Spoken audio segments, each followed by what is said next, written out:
It's a bit of a minefield. Yeah, and I would also say that you touched on two things for me, which is the kind of the large language model and the language. Because it's quite interesting if you look at it from an educational perspective, how important language is becoming again. And we sort of, our focus has been on STEM and maths, and for very good reasons. I'm not trying to kind of belittle that.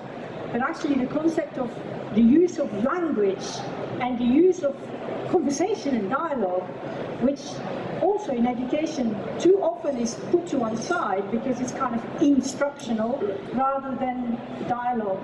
And so the shift from language to dialogue in pedagogy and education, that is kind of moving us into a new paradigm of machine person. Yeah. And machine, person. Yeah. And so that, in education, will change everything. Yeah.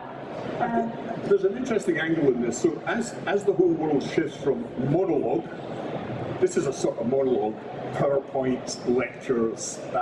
I'm not against some of that stuff. Direct instruction in education is actually quite a powerful method. But it's interesting to ask what does the learning science say about this switch? Exactly. Yeah. From monologue to dialogue? Well, that's an interesting question. I mean, if you're working in higher education, we should look at the research base. And there are some quite interesting people to check up on here. You could go back to Socrates, but that's a bit weak. It's a bit of a hackneyed sort of source, really. But I think there are two or three theories that are interesting on the dialogue issue, and then secondly the language.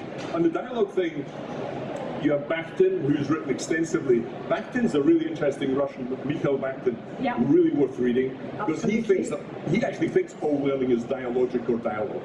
So I don't know how many of you have taught I don't mean in a university, I mean in a school, trying to teach 16-year-olds mathematics who don't want to learn it. It's the hardest thing you'll do in your life.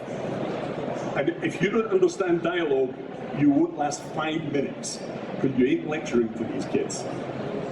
So when Bakhtin talks about dialogue and dialogic, he means actually your internal dialogue with yourself. It's a very sophisticated concept, but really worth reading. Another guy is Gordon Cass. Gordon Cass spent his whole life building a thing called conversational theory, which is all about how we use dialogue in the learning sphere. So those two guys are really, really worth reading. But you said something really interesting here, I think, Carla, which is language. So one of the things that the large language model thing has landed like a meteorite in the learning space has shown us is that language really matters. And there are really two thinkers I've really resurrected because I think they're right on this. One is Wittgenstein and another is Vygotsky. So Wittgenstein said, actually, interestingly, Wittgenstein has a thing called family resemblance. So this word bottle is linked to glass, the bottle is linked to top and label. It's like a family resemblance of concepts, which is exactly how that data works in large language models. It was actually quite prescient, and always meaning comes from the relationship of a word in that context. The second thing he had was language games.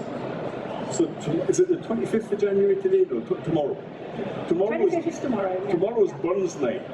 Okay, and if you're Scottish, it's a big celebration. And so I have written the address to the haggis in the voice of Donald Trump using ChatGPT.